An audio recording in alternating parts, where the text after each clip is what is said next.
What can be done in case of eczema? Daily hygiene measures increase the effectiveness of the treatment prescribed by the doctor and prevent relapses.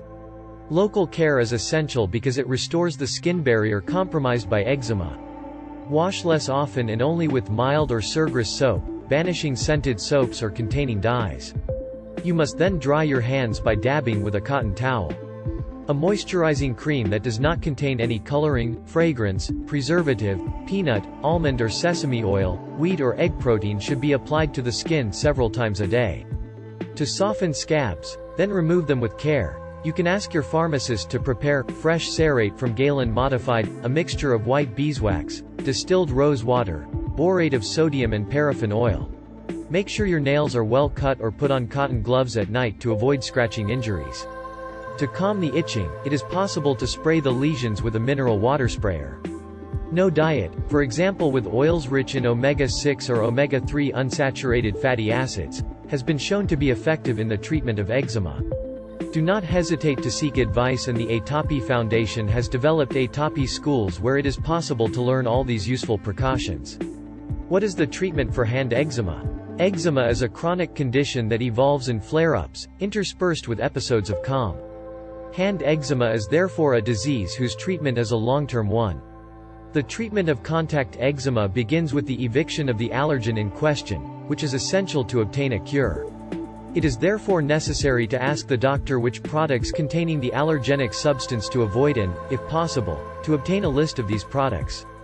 The treatment of hand eczema is based on the use of topical corticosteroid drugs, or dermacorticoids, betnavol, diprosone, etc., available only on prescription, the prescribed dosages of which should be strictly observed. It is possible to use them in the form of creams for oozing lesions, folds or ointments for dry and thickened skin.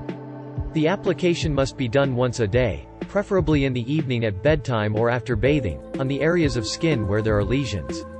It is not necessary to massage or apply a thick layer of product. It is necessary to continue the treatment until the complete disappearance of the lesions. In practice, doctors prefer to prescribe topical corticosteroids that are sufficiently powerful for short periods. This treatment is effective in the event of an eczema flare-up to calm the inflammation and itching, but it does not prevent recurrences. When the lesions have disappeared, it is therefore not useful to continue applying the topical corticosteroid. It is useful to count the tubes of topical corticosteroids used between 2 medical consultations. Indeed, it can help your doctor to assess the evolution of atopic eczema in children. Topical corticosteroids have a bad reputation with the fear of adverse effects, weakening of the skin, infection, addiction, impact on growth in children, etc., which are very rarely observed in practice. They only appear after too intense and prolonged treatment. On the contrary, in reality, the treatment is often insufficient due to underuse of the prescribed corticosteroid, precisely because of the fear of these side effects, and this fear is the cause of treatment failures. When eczema lesions are itchy and bothersome, the doctor may prescribe an H1 antihistamine to help relieve the itching associated with eczema. Their effectiveness has not been fully demonstrated. In case of bacterial superinfection, and only in this case, the doctor can prescribe antibiotics, local or oral, as well as antiseptics. Dry skin is one of the hallmarks of atopic dermatitis. The use of emollient and moisturizing creams is an integral part of treatment, as it helps to prevent eczema flare-ups and skin irritation. They must be applied every day and everywhere, except for the inflammatory areas. In severe cases of atopic dermatitis or those that are resistant to well-conducted first-line treatment, UVA or UVB phototherapy can be used, possibly with a photosensitizer.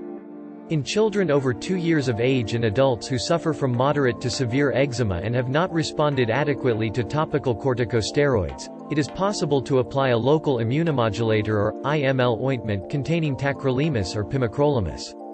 They will act on the immune system of the skin. Tacrolimus 0.1% is mainly used in facial disorders in adults. Tacrolimus is prescribed by prescription for exceptional drugs and is reserved for dermatologists and pediatricians. In adults, the treatment of severe eczema has recently been transformed by a biotherapy, dupilumab, a monoclonal antibody targeting interleukins 4 and 13. But the pathophysiology of atopic dermatitis is complex, and other antibodies targeting other interleukins are under development.